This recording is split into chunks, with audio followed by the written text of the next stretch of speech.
সকলকে জয় যিশু। আমি আবার চলে এলাম ঈশ্বরের বাক্য নিয়ে। আজকে আমি শাস্ত্র পাঠ করে শোনাবো মত্তি 5 অধ্যায় 1 থেকে 16 পদ। আজকে শাস্ত্র পাঠে দেখব প্রভু যিশুর পর্বতে দত্ত উপদেশ। তিনি বিস্তর লোক দেখিয়া পর্বতে উঠিলেন, আর তিনি বসিলে পর তাহার শিষ্যেরা তাহার নিকটে বসিলেন। স্বর্গরাজ্যের প্রজা নির্ণয়। তখন তিনি মুখ খুলিয়া তাহাদিগকে এই উপদেশ দিতে লাগিলেন, ধন্য যাহারা আত্মাতে দিনহীন, কারণ স্বর্গরাজ্য তাদেরই। ধন্য যাহারা শোক করে, কারণ তাহারা সান্ত্বনা পাইবে। ধন্য যাহারা মৃদুশীল, কারণ তাহারা দেশের অধিকারী হইবে।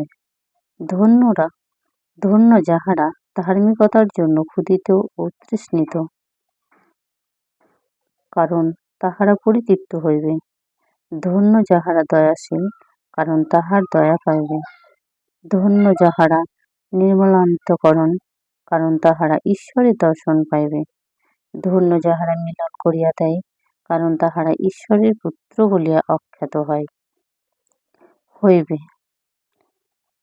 ধন্য যাহারা মিলন করিয়া দেয়, কারণ তাহারা ঈশ্বরের পুত্র বলিয়া আখ্যাত হইবে। ধন্য যাহারা ধার্মিকতার জন্য তাড়িত হইবে, কারণ স্বর্গরাজ্য তাহাদেরই। ধন্য তোমরা, যখন লোকে আমার জন্য তোমাদিগকে নিন্দা ও তাড়না করে, এবং মিথ্যা করিয়া তোমাদের বিরুদ্ধে সর্বপ্রকার মন্দ কথা বলে।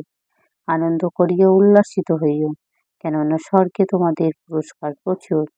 কারণ তোমাদের পূর্বে যে ভাববাদিগণ ছিলেন, তাহাদিগকে তাহারা সেই মতো তাড়না করিত। তোমরা পৃথিবীর লবণ, কিন্তু লবণের স্বাদ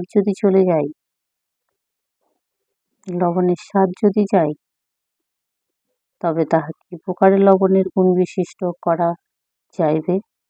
তাহা আর কোনো কার্যে লাগে না, কেবল বাহিরে ফেলিয়া দিবার ও লোকের পদতলে দলিত হইবার যোগ্য হয়। তোমরা জগতের দীপ্তি। পর্বতের উপরে স্থিত নগর গুপ্ত থাকিতে পারে না, আর লোকে প্রদীপ জ্বালিয়া কাঠার নিচে রাখে না, কিন্তু দীপাধারের উপরেই রাখে, তাহাতে তাহা গৃহস্থিত সকল লোককে আলো দেয়। তদ্রূপ তোমাদের দীপ্তি মনুষ্যদের সাক্ষাতে উজ্জ্বল হোক, যেন তাহারা তোমাদের সৎক্রিয়া দেখিয়া তোমাদের স্বর্গস্থ পিতার গৌরব করে। ইহা ঈশ্বরের বাক্য। ঈশ্বর আপনাকে প্রতি বছর আশীর্বাদ করুন। ছোট্ট প্রার্থনা নাম থেকে চাইছি। আমি